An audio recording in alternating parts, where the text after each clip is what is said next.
Hello friends, welcome to my channel. मैं हूं आपका दोस्त Mahesh Kumar. Friends, I start करते हैं this topic, effect of super heating on vapour compression cycle. अगर हम सुपर हीटिंग करेंगे तो क्या इम्पैक्ट आएगा वेपर कंप्रेशन साइकिल के ऊपर, हम देखेंगे। फ्रेंड्स, हम जानते हैं कि ओपन सिस्टम के लिए वर्क डन कितना होता है। अगर कोई हमारा ओपन सिस्टम है तो work done in open system कितना होता है फ्रेंड्स। अगर कोई प्रोसेस ये है, प्रोसेस 1 to 2 हो रहा है, तो इस केस में ओपन सिस्टम में क्या वर्क डन होता है। This is the work done. हम वाई एक्सिस पे लेते हैं work done in open system case, तो यहाँ पर वर्क डन कितना होता है, -V/dP होता है।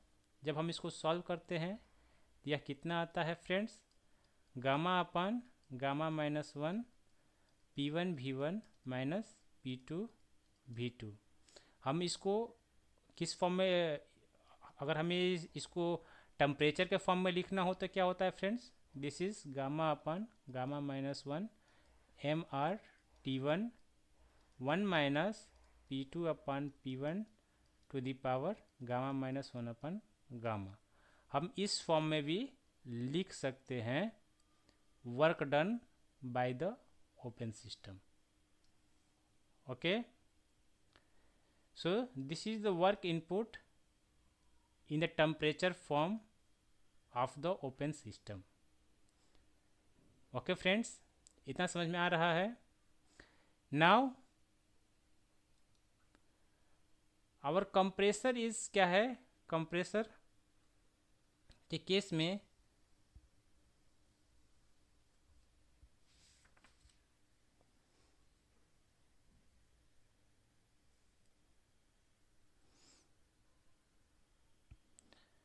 Friends,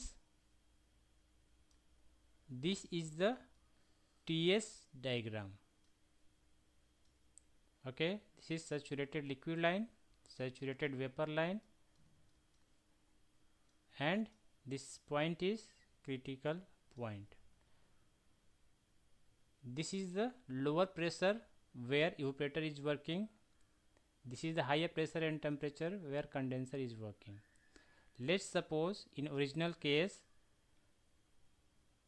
compression start at saturated vapor line.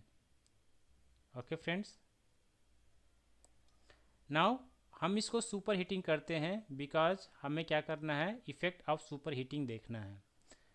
So initial case में हमने क्या किया फ्रेंड्स, सुपर हीटिंग किया, and now this is the new process. तो क्या होता है friends, 1 2 3 and 4 is the original cycle, and this is 1 dash 2 dash 3 and 4 is the new cycle. 1 2 3 and 4 is original cycle, and 1 dash 2 dash 3 and 4 is the new cycle. Okay, getting friends, जैसा कि हमने देखा friends, open system के case में जो work input है वो कितना है, gamma upon gamma -1 MR/T1 1 minus P2/P1 to the power gamma -1 upon gamma. Okay, gamma क्या है, यह एडियाबेटिक प्रोसेस का इंडेक्स है। m is the mass, r is the gas constant, T1 is the initial temperature, P2/P1 is the pressure ratio. Okay, so यहाँ पर क्या होता है फ्रेंड्स, जो वर्क इनपुट है वो क्या है, directly proportional to inlet temperature है, टेम्परेचर T1। इनिशियल केस में टेम्परेचर कितना है, this is the initial case, this is T1। Now हम सुपर हीटिंग किए हैं तो कितना हो रहा है, टेम्परेचर इंक्रीज हो रहा है T1 dash. It means friends, अगर temperature initial temperature T1 to T1 dash होगा, इट मीन्स दिस इंक्रीज होगा। टेम्परेचर अगर इंक्रीज होगा तो क्या होता है, वर्क इनपुट इंक्रीज होने के चांसेस हैं। Because it is directly proportional to inlet temperature. Okay, तो यहाँ से क्या होगा, अगर हम सुपर हीटिंग करते हैं तो there is a chance that work input also increase. Okay, तो यहाँ पर क्या होगा, वर्क इनपुट इंक्रीज होगा। Getting friends? Now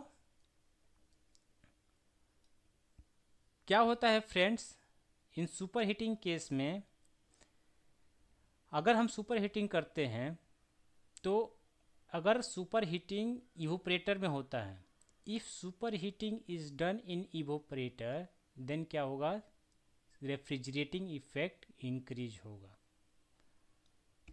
okay, first point is that कि अगर super heating is done in the evaporator then क्या होगा, रेफ्रिजरेटिंग इफेक्ट इंक्रीज होगा। हम जानते हैं friends, we know that work input क्या है, compressor is the function of temperature at inlet. जैसा कि मैंने बताया फ्रेंड्स कि वर्क इनपुट क्या है ओपन सिस्टम के लिए, वह इनिशियल टेम्परेचर के डायरेक्टली प्रोपोर्शनल होता है।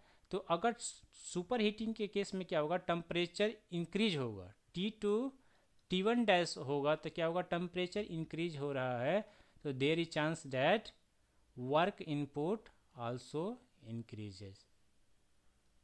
ओके, तो वर्क इनपुट इंक्रीज करेगा। नाउ सुपर हीटिंग के केस में जो रेफ्रिजरेटिंग इफेक्ट होता है वह, या COP जो होता है, COP इन द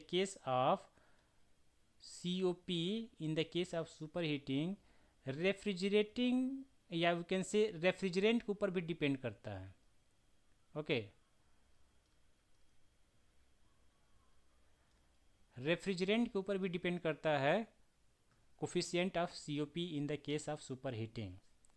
अगर हम R12 रेफ्रिजरेंट यूज़ करते हैं तो इस केस में क्या होगा फ्रेंड्स, COP इंक्रीज करेगा, क्योंकि इस केस में जो रेफ्रिजरेटिंग इफेक्ट है वह इंक्रीज करेगा। अगर हम अमोनिया यूज़ करते हैं तो इस केस में क्या होता है फ्रेंड्स, COP डिक्रीज करेगा। वाई? बिकॉज यहाँ पर वर्क जो इनपुट है वह इंक्रीज कर जाता है। तो इस depend upon refrigerant also, COP में इंक्रीज या decrease depending upon the refrigerant. Some cases में यह इंक्रीज करता है, सम केसेस में डिक्रीज करता है। तो यह जो है इफेक्ट आता है सुपर हीटिंग का, कि अगर जो है इवोपरेटर में सुपर हीटिंग हो रहा है तो उस केस में रेफ्रिजरेटिंग इफेक्ट इंक्रीज करेगा। टेम्परेचर इंक्रीज हो रहा है तो वर्क इनपुट इंक्रीज करेगा। ऑल्सो यहाँ पर रेफ्रिजरेंट के ऊपर भी कोफिशिएंट ऑफ परफॉर्मेंस डिपेंड करता है, सम केसेस में यह इंक्रीज करता है, सम केसेस में यह डिक्रीज करता है। So these are the effects by the super heating. जब हम सुपर हीटिंग करते हैं तो इस टाइप के इफ़ेक्ट्स आते हैं फ्रेंड्स। होप आपको समझ में आया होगा। फिर भी कुछ डाउट आता है तो आप मुझे कमेंट बॉक्स में पूछ सकते हैं फ्रेंड्स, मैं उसे फिर से क्लैरिफाई करने की कोशिश करूँगा। होप आपको मेरा एक्सप्लेनेशन अच्छा लगे तो प्लीज़ लाइक कीजिए, कमेंट कीजिए, मेरे चैनल को सब्सक्राइब कीजिए फ्रेंड्स। Thank you.